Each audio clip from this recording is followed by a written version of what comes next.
Hey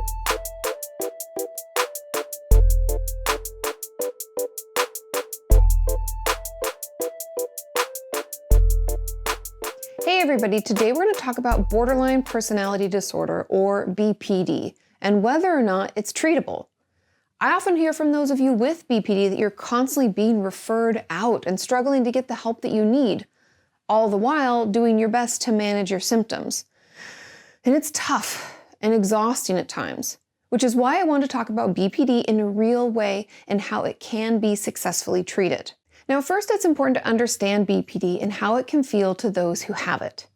The main symptom is fear of abandonment, which means that we constantly worry about people leaving us and not being able to cope with the upset that comes along with it.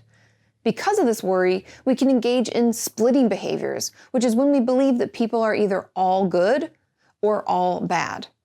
So if someone does something that hurts our feelings, it could even be what, considered a small thing, then we think that that's indicative of them wanting to leave. And so we push them away, possibly shout at them, and even cut ourselves off from them completely. In a way, we can think that we're saving ourselves from future pain and upset. But this behavior is obviously hurtful to us and the people we are in relationships with. We can also struggle with emotional instability, meaning that we can swing from feeling really sad and low to intense feelings of anxiety or anger within just a few hours, which is what makes this differ from bipolar disorder, as those symptoms do not shift as rapidly as they do in those of us with BPD. Another important component of BPD that we need to understand when talking about its treatment is the impulsivity that can come along with it.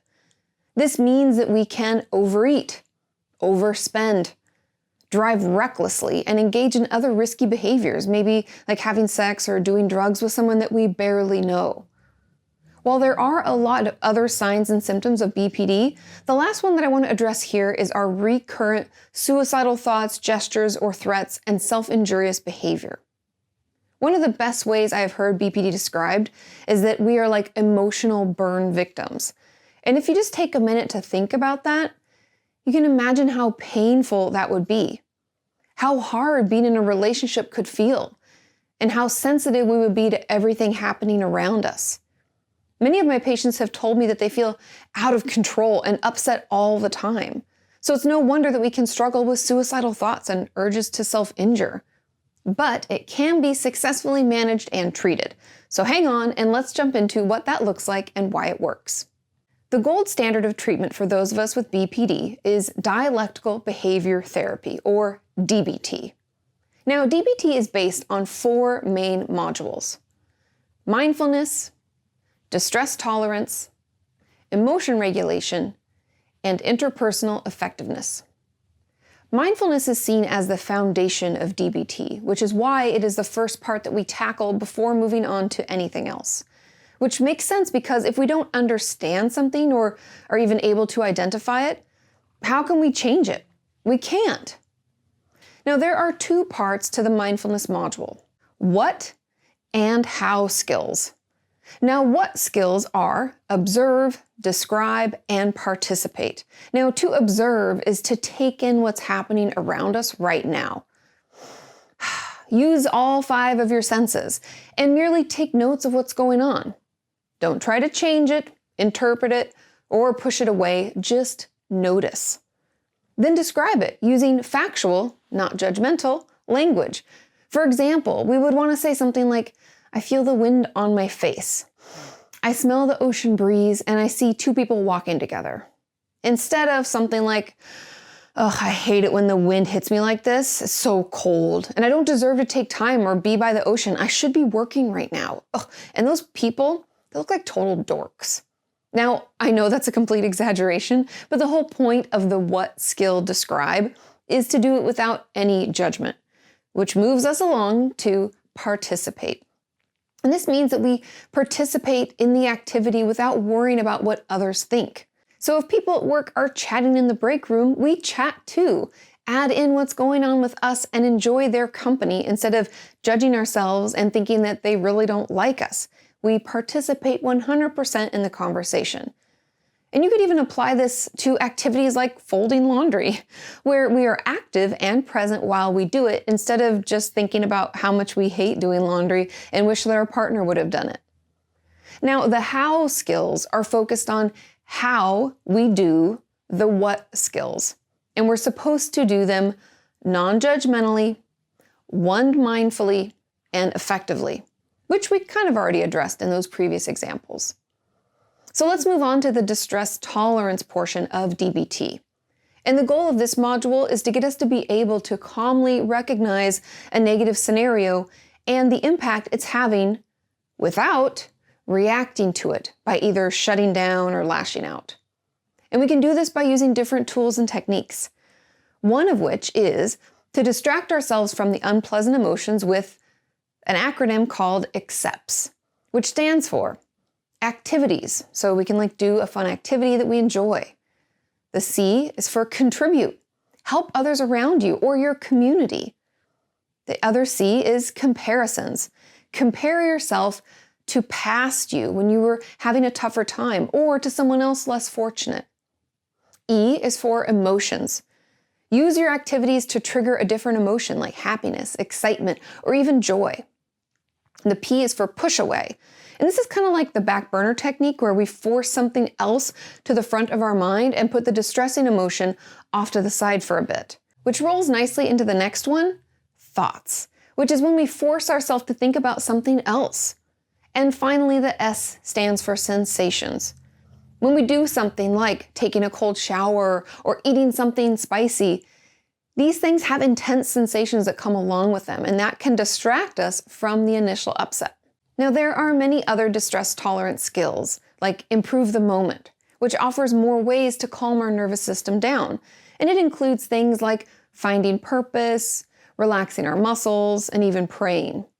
And there's the tip skill, which stands for tipping the temperature of your face with very cold water, intense exercise for 20 minutes, paced breathing, and paired muscle relaxation. And there are tons of tools for this, but the last one that I use on the regular is called radical acceptance.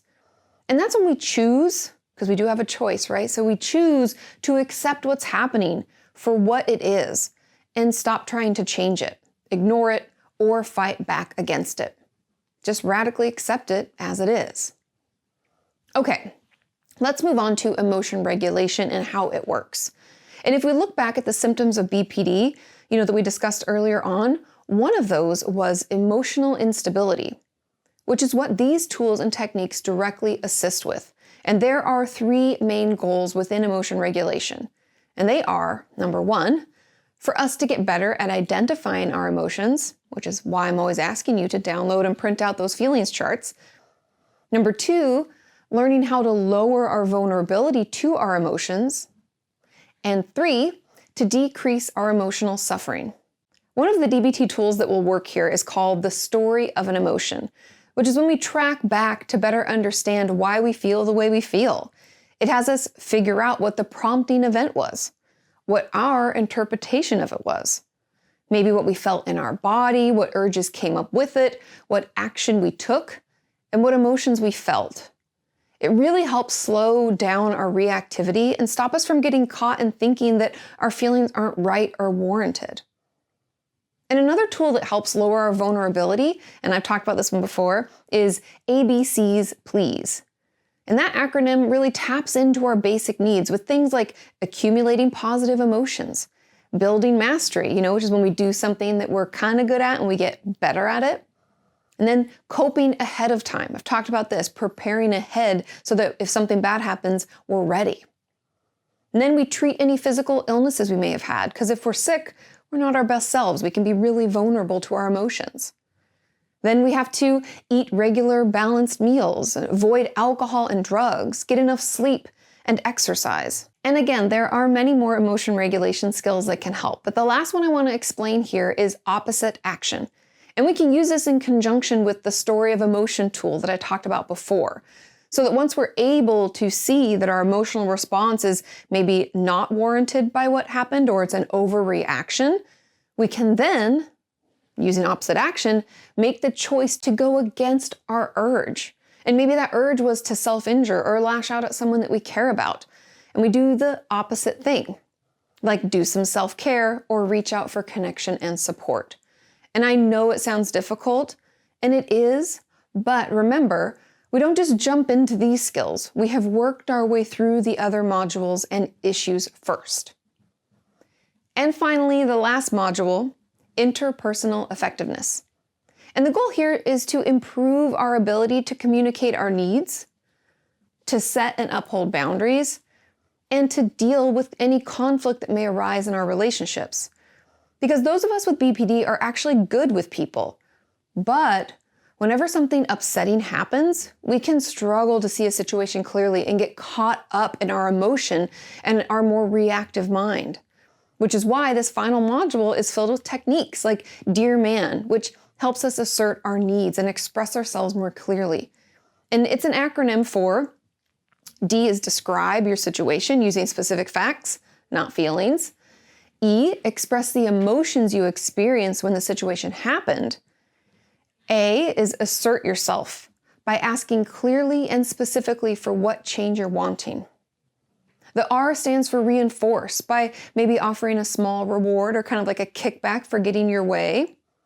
Then the M is to be mindful of the situation by focusing on what you want and ignoring any distractions through validation and empathy. A is appearing confident and assertive. It goes a long way, even if you don't feel that way. And finally, N is for negotiate and come to like a comfortable compromise, right? Because we can't always get our way and we can't always be letting others get their way. It's a give and take. And overall, DBT can effectively help those of us with BPD better manage our most disruptive symptoms. Does it take work? Of course. Is it hard to change our automatic thoughts and behaviors? Definitely. But change is always difficult. And trust me when I tell you that you are worth it. BPD isn't something that has to affect us all the time. We can be more mindful, tolerate upsets with more ease, learn to regulate our emotions, and go on to have happy and healthy relationships. And if you are someone that thinks that they may have BPD, please find a therapist in your area who practices DBT and possibly, comes along with a group too. And know that it can and will get better. Thank you so much for watching, and I will see you next time.